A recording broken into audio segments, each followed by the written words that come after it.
Alpine arguably has to be the most underachieving yet the most chaotic team on the grid.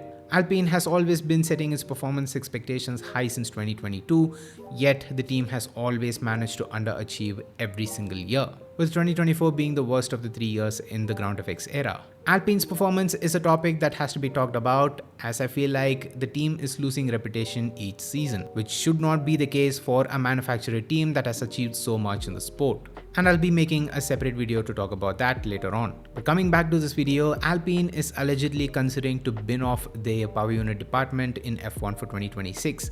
And if that news is true, I feel like the team is making another step in the wrong direction. Alpine has made some spontaneous and sporadic decisions in the recent years by aggressively firing technical crew, horribly managing their driver lineup. But if there's any truth to this news, then I feel like this will top everything. Alpine's losing reputation each season is not an unknown news but a fact. Being a manufacturer team, they should not suffer the fate like they do in 2024. And binning off the power units department will only make the situation worse than what it already is. One of the saving grace for Alpine at the moment that's holding the team slightly reputable over the independent team is that they are powering their own cars. Usually for a team to become a title contender, one of the main upgrades that a team moves towards is to have an engine that's dedicated to their car. Either they find a supplier who's ready to work with them just as a sole engine supplier like Aston Honda partnership from 2026, or they have to start to make their own engines like Red Bull from 2026 onwards.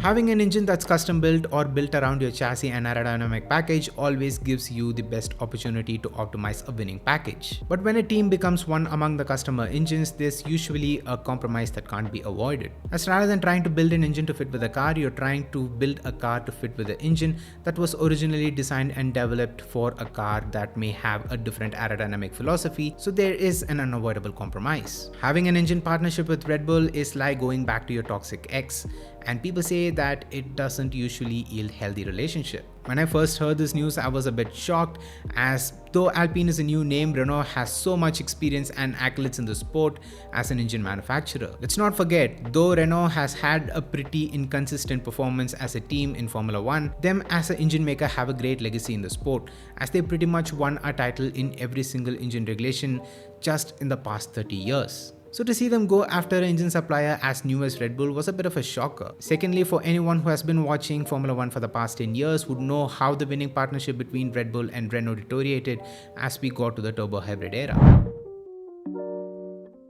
With Renault claiming that the team is hitting the performance targets for the 2026 engine regulation when it was recently asked about it, this is making me speculate maybe not everything with Alpine is fine, and makes me guess maybe the team predicts another horror show with the new engine regulation as they did in 2014. That they believe investing time and money into an engine that they know might not hit the marks to catapult them up the field may be a waste, and maybe that's why they think it's better to give up on the power unit department. Let's not forget, Alpine is already working with an engine that's sensitive to temperature and is underpowered compared to the Hondas, Mercedes and Ferraris. That's one of the reasons why the team has not been able to perform well, as their package is usually a bit compromised compared to the rest of the field, as Alpine is the only team that uses the Renault engine on the grid. So Alpine or Renault had to develop an engine that is more reliable, more durable and most importantly, more powerful than rest of the field in 2026. So news of them planning to take a step back from being the engine supplier also throws a question mark on their development